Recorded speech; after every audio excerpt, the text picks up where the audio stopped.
Hello. आज है हमारा डे 3 इन बाली। हमने 2 दिन शुरुआत के 1 एंड 2 जो थे वो हमने बीच मोस्टली कवर किए। वीडियोस यहाँ पे मेंशन्ड है, आप देख सकते हैं। आपको ऑब्वियसली कुछ अच्छी इन्फॉर्मेशन मिलेगी जिससे कि आप अपनी बाली की ट्रिप को और बेटर प्लान कर सकते हैं। आज डे 3 है तो हमने सोचा कि नॉर्थ बाली की तरफ चला जाए, क्योंकि वहाँ पे काफ़ी ब्यूटीफुल मैनमेड स्ट्रक्चर्स भी हैं और माउंटेन्स भी हैं। आज हमने टैक्सी हायर किया क्योंकि डिस्टेंस ट्रेवल करना बहुत ज़्यादा था। अगली मॉर्निंग ब्रेकफास्ट करके होटल से हम चल दिए अपने सफ़र की ओर। जल्दी चलने का फ़ायदा ये है, ट्रैफिक कम होता है और जिस लोकेशन पे हम जा रहे हैं वहाँ पे मॉर्निंग में अच्छा व्यू होता है। हमने टैक्सी जिस अमाउंट में बुक की है वो मेंशन्ड है स्क्रीन पे। ये एक डिसेंट अमाउंट है। रेंज भी दी है जिससे कि आपको इजी हो डिसाइड करने में if you are getting a good deal और नॉट। तो सुबह ट्रैफिक नहीं था, गाड़ी तेज चल रही थी। हमें एटलीस्ट 1 आवर्स लगा होगा अपनी लोकेशन में पहुंचने पर जैसे जैसे हम पास में पहुंच रहे थे व्यूज़ अच्छे थे। अराउंड 9:30 हम अपनी लोकेशन पहुंच गए। ये एंट्रेंस है बैसाख टेम्पल का। यहाँ पे आपको एंट्रेंस फीस देनी होगी, वो अराउंड हमने 180 के पे की थी। प्रोसेस बहुत सिस्टमेटिक है, यहाँ पे आपको गाइड उसी टिकट प्राइस में मिलता है। आपको स्पेशल क्लोथिंग पहननी पड़ती है ऐसे अपने बॉडी के अराउंड, क्योंकि ये यहाँ का ट्रेडिशन है। इसके बिना आप टेंपल के अंदर एक्चुअली में आप अंदर तक तो पूरा नहीं जा सकते किसी भी बाली के टेंपल में, but this is the costume that you have to wear. View already बहुत अच्छे हो रहे थे, क्यूरियोसिटी बढ़ती जा रही थी क्योंकि ये वाला टेंपल बाली के सबसे हाईएस्ट माउंटेन पे है। फिर इलेक्ट्रिक कार से हमें ऊपर ले जाया गया। ऐसा एक बैंड आपके रिस्ट पे बांधा जाता है। हमें जो गाइड मिला था वो बहुत ही अच्छा था, उसने हमें बहुत डिटेल में बताया। अराउंड 5 मिनट की राइड के बाद हम अपने टेम्पल पहुंच गए थे। टेम्पल से व्यू ये था। इस व्यू को देख के मतलब कैप्चर जो हम कर रहे हैं कैमरा से वो जस्टिफाई कर ही नहीं सकता। और ये temple all around 2000 years old है as per the guide. Maybe ज़्यादा भी हो सकता है क्योंकि इतनी ट्रेसेस ऑफ हिस्ट्री है नहीं। Believe me, this was one of the best and most beautiful temple in Bali. और आप अर्ली मॉर्निंग आएंगे तो आपको क्राउड भी नहीं मिलेगा और आपको अच्छे शॉट्स के लिए टाइम भी मिल सकता है। The views were amazing.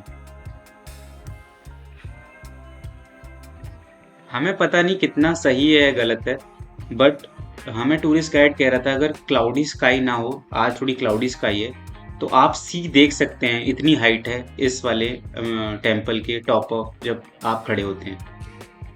थोड़ी देर में हमें उसने चारों तरफ टेम्पल के दिखाना चालू कर दिया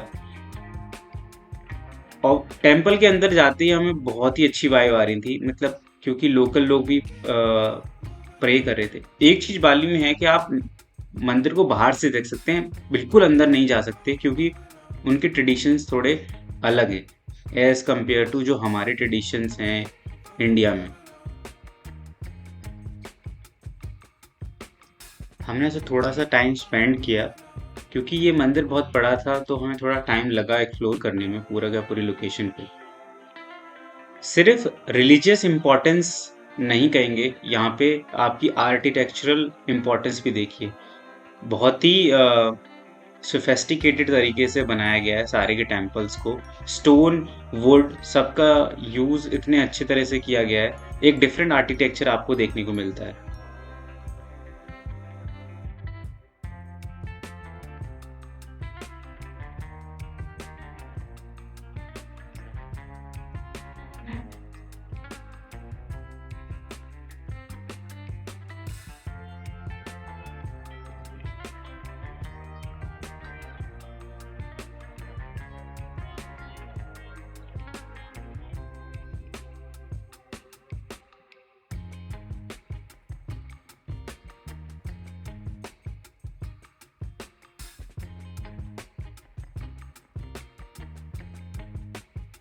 ये वाले पॉइंट पे जब हम खड़े थे तो वो गाइड ने बताया ये सबसे ज़्यादा पिक्चर लेने वाली लोकेशन है। एक्चुअली आप इंस्टाग्राम पे देखेंगे तो ये वाला जो स्पॉट है सबसे ज़्यादा फोटोज़ में लिया जाता है। सनसेट में ये वाला व्यू बहुत ही अच्छा लगेगा। टेम्पल काफ़ी बड़े एरिया में बिल्ड किया गया है ओवर द सेंचुरीज। तो आपको थोड़ा टाइम लगेगा, लेकिन हर एक पॉइंट बहुत ही ज़्यादा कैप्टिवेटिंग है। अब टॉप पार्ट से हम धीरे धीरे नीचे पार्ट की तरफ आने लगे to explore more parts of the temple. क्योंकि ये एक मेन टेम्पल है, यहाँ पे आपको लोकल पॉपुलेशन भी काफ़ी सारी रोज़ देखने को मिलेगी। अब हमने अपना टेम्पल का टूर ख़त्म किया और नीचे एग्जिट की तरफ जाने लगे। अराउंड अप्रैल और मार्च में यहाँ पे फेस्टिवल होता है और ऑलमोस्ट 100,000 लोग आते हैं, काफ़ी ज़्यादा क्राउड रहता है। बट आई वॉज इम्प्रेस्ड कि इतना अच्छा सिस्टम, इतना क्लीन और इतना वेल मेंटेन्ड थी ये जगह। अगर क्लाउडी स्काई ना हो तो आप बाली का सबसे बड़ा टेम्पल माउंट अगुंग देख सकते हैं, यहाँ पे अभी जहाँ हम खड़े हैं वहाँ से। धीरे धीरे अब और ज़्यादा टूरिस्ट भी आ रहे थे, तो हमें ऑलमोस्ट 1 घंटे से ज़्यादा लगा पूरा मंदिर देखने के लिए, but it was worth every second. नीचे एग्जिट पे हमने अपने कॉस्ट्यूम रिटर्न किए और दूसरे पॉइंट पे जाने के लिए तो तैयार हो गए। अब थोड़ा सा सनी भी हो गया था, सुबह वेदर थोड़ा रेनी था, अब थोड़ा सनी हो गया है। जब हम पास कर रहे थे, क्योंकि ये एरिया नॉर्थ का बहुत ही ज़्यादा ग्रीन है, तो you can enjoy the whole scenery around it. Next हम पॉइंट जो जा रहे हैं वो है किंतामनी व्यू पॉइंट। इस व्यू पॉइंट से आपको बाली के 3 main mountain, mount Batur, mount Agung and mount Abang, तीनों के तीनों माउंटेन्स दिख सकते हैं और व्यू बहुत ही अच्छा। रास्ते में हम गए तो हमें ऑलरेडी थोड़े थोड़े ग्लिम्स मिलने लग गए थे माउंटेन्स के। एक्चुअली वीडियो में इतने अच्छे से कैप्चर नहीं होते, पर अगर आप गाड़ी खड़ी करके उन व्यू को एंजॉय करना चाहते हैं तो दैट्स वेरी गुड। लेकिन किंतामनी व्यू पॉइंट से आपको काफ़ी क्लियर व्यू मिलता है सारे के सारे ये तीनों माउंटेन्स का। स्लोली स्लोली हमारी क्यूरियोसिटी और बढ़ते जा रही थी, क्योंकि हम एक स्टॉप ओवर में रुके थे, वहाँ से हमारे ड्राइवर ने बताया यहाँ से थोड़ा सा व्यू पहले मिलता है, फिर आप किंतामनी व्यू पॉइंट पे जाते हैं। किंतामनी व्यू पॉइंट पे आपको 50K एंट्री फीस देनी पड़ती है पर पर्सन। और जैसे ही हम व्यू पॉइंट पे पहुंचे तो हमारा व्यू ये था, लेफ्ट साइड में माउंट बतूर है अभी, फिर ये लेक है, फिर माउंट अबांग है और फिर माउंट अगुंग जहाँ पे वो माउंट टेम्पल था वो है। माउंट अगुंग थोड़ा कम दिखाई दे रहा है इस वाले व्यू पॉइंट से। अच्छा, एक इंटरेस्टिंग चीज है कि इस वाले माउंट बतूर की हाइक भी बहुत फेमस है, आप कर सकते हैं, लेकिन आपको अर्ली मॉर्निंग जाना पड़ेगा सनराइज देखना है। तो हमने नहीं की थी, हम सिर्फ व्यू के लिए गए थे। ऐसी टिकट मिलती है आपको 50K की पर पर्सन, लेकिन ये प्राइस वर्थ है क्योंकि आपको व्यूज बहुत अच्छे मिलते हैं। यहाँ पे आके आप अपना थोड़ा सा लंच भी कर सकते हैं अगर आपको भूख लग रही है, क्योंकि ऑलरेडी 12 o'clock से ज़्यादा हो गए थे जब तक हम यहाँ पहुँचे थे। किंतामनी व्यू पॉइंट से अब हम चल दिए अपनी थर्ड लोकेशन पे, जो थी कॉफ़ी प्लांटेशन। पर बीच में हमें अभी भूख लग गई काफ़ी और ड्राइवर ने बोला कि उसको भी भूख लग रही है, तो हम उबूद में, क्योंकि उबूद रास्ते में पड़ा था, तो हमने उबूद से जा रहे थे, तो हमारी स्पेसिफिक फूड नीड्स थी, तो हमने सोचा कि चलो अब उबूद में रुकते हुए चलते, वहाँ पे रेस्टोरेंट भी हमें मिल जाएंगे। वेदर मिक्स था, सनी था, कभी कभी रेनी हो रहा था। अब माउंटेन से हम धीरे धीरे नीचे की तरफ आ रहे हैं।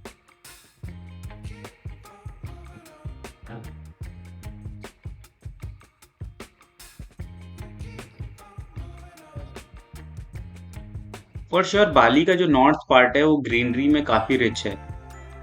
इवन जब हम later part of the trip Ubud में रखे थे तो वहाँ बहुत ही ज़्यादा ग्रीन पार्ट था और पीसफुल भी था।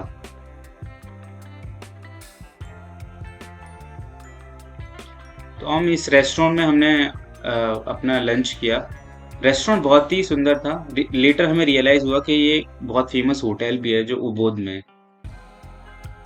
लंच करने के बाद हम पहुंचे कॉफ़ी प्लांटेशन में। यहाँ एंट्री फ्री है, आपको अच्छे से राउंड लिया जाता है और फिर फ्री टेस्टिंग होती है यहाँ पे बहुत सारी तरह की कॉफ़ी की। इंडोनेशिया में कॉफ़ी काफ़ी अच्छी है, आप खरीद सकते हैं अगर आपको कॉफ़ी इंथुजियास्ट हैं तो।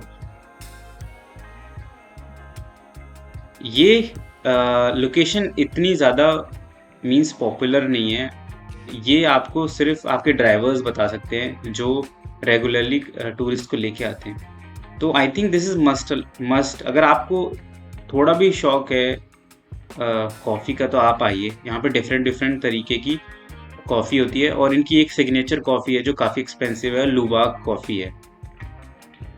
उन्होंने हमें सारी डिटेल में बताई डिफरेंट तरह की कॉफ़ी हैं। उसके बाद ये फ्री इसलिए क्योंकि इनकी खुद की शॉप है, तो अगर आप वहाँ से खरीदते हो तो that's how they generate income.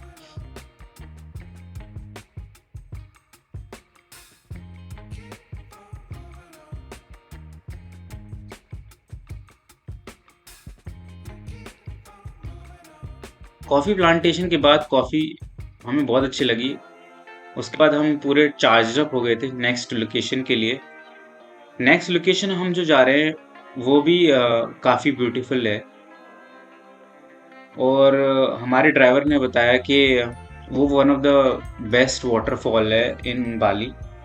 अब बेस्ट की डेफिनेशन तो देखने वाले के ऊपर होती है, कैसा उसको अच्छा लगता है या क्या, पर हमें सच में काफ़ी अच्छा लगा।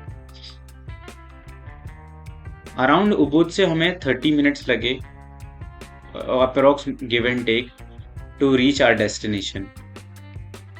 पर हमें फाइनली रियलाइज़ हुआ कि अगर आज हम स्कूटर से आते तो शायद काफ़ी ज़्यादा हेक्टिक हो जाता। तो हम पहुंच गए तैगुनन वाटरफॉल में। यहाँ एंट्री फीस थी एज यूजुअल, हर जगह बाली में होती है।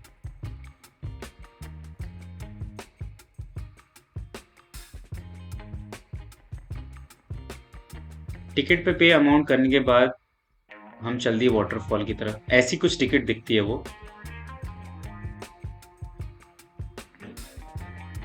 ऑलरेडी हमें अराउंड 2:30 हो गया था आफ्टरनून में। आप जब वाटरफॉल की तरफ जाते हैं तो आपको बहुत सारी शॉप्स मिलती हैं, शॉपिंग आप कर सकते हैं।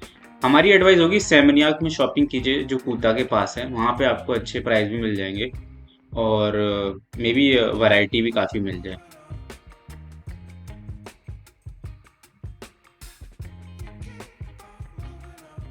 थोड़ी देर बाद पहुंचे तो ये आंटी सबके हाथ में स्टैंप लगा रही थी जिससे कि आप बार बार ना आ जाए।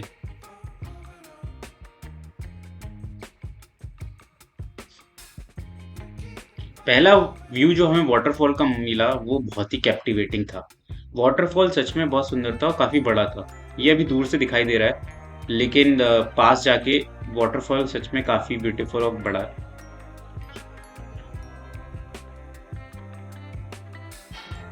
मैं अपनी सारी वीडियो में मेंशन करता हूँ, बाली में आप कहीं भी जाते हैं फ्लिप फ्लॉप्स लेके जाइए और एक पेयर ऑफ शॉर्ट्स ऐसे कुछ लेके चलिए, क्योंकि आप ऐसी जगह को मतलब मिस नहीं कर सकते एंजॉय करने में। लकीली क्राउड इतना ज़्यादा नहीं था जब हम गए। ये एक इंटरेस्टिंग ब्रिज था, हम जाना चाहते थे पर हमारे पास टाइम नहीं था। धीरे धीरे हम वाटरफॉल की तरफ बढ़ते गए और वाटर का फ्लो हमें एक्चुअली में दिखना चालू हुआ कि कितना ज़्यादा है।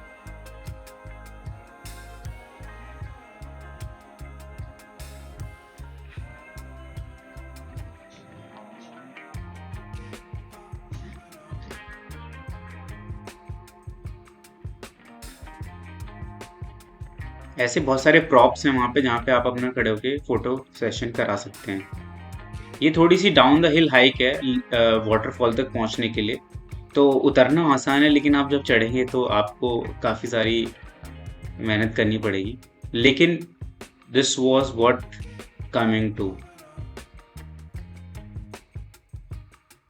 फिर थोड़ी देर फोटो लेने के बाद हम लोगों ने स्टार्ट कर दिया शावर लेना। पानी थोड़ा सा ठंडा था बट इट वाज फ्रेश, अच्छा लग रहा था वहाँ पे क्योंकि ऑलरेडी 2:30 हो गए थे आफ्टरनून में और सन भी बहुत ब्राइट था, तो हमने सोचा टाइम स्पेंड किया जाए अपना एक अच्छा शावर ले लें।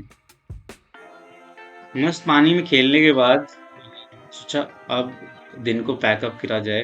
काफ़ी हम लोग एग्जॉस्ट भी हो गए थे, तो यहाँ पे हम ऑलमोस्ट 1.5 आवर से ज़्यादा रुके थे। फिर हम अपनी ट्रिप करते हुए अपने होटल कूता की तरफ चल गए क्योंकि हमें आज रात बीच पे भी जाना था, बीच को भी एंजॉय करना था। तो हम ऑलमोस्ट 4 o'clock निकले थे यहाँ से, पर ड्राइवर ने ऑलरेडी बोल दिया था ट्रैफिक बहुत होगा बाय द टाइम हम वहाँ पहुँचेंगे। तो 1 घंटे की जर्नी ऑलमोस्ट वो बता रहा था 2 घंटे में बदल जाएगी। बाली में ट्रैफिक बहुत हो जाता है शाम को और सुबह को। जैसे ही हम सिटी में घुसे स्टार्टिंग में ही, तो हमें पता चल गया ट्रैफिक बहुत होने वाला है, इसलिए सिटी राइड्स के लिए स्कूटर बहुत बेस्ट है। सनसेट धीरे धीरे हो रहा था और हमें अब भूख भी लग रही थी, तो हमने सोचा फ्रेशन अप होने के बाद डिनर करने के लिए बाद बीच पे चलेंगे। हमने एक इंडियन रेस्टोरेंट चूज़ किया कूता में, और उसके बाद हम रात में बीच में चले गए। बीच में पहुंचे तो ये लोग अपने मजे ले रहे थे फायर क्रैकर के साथ, तो व्यू बहुत अच्छा था वहाँ पे।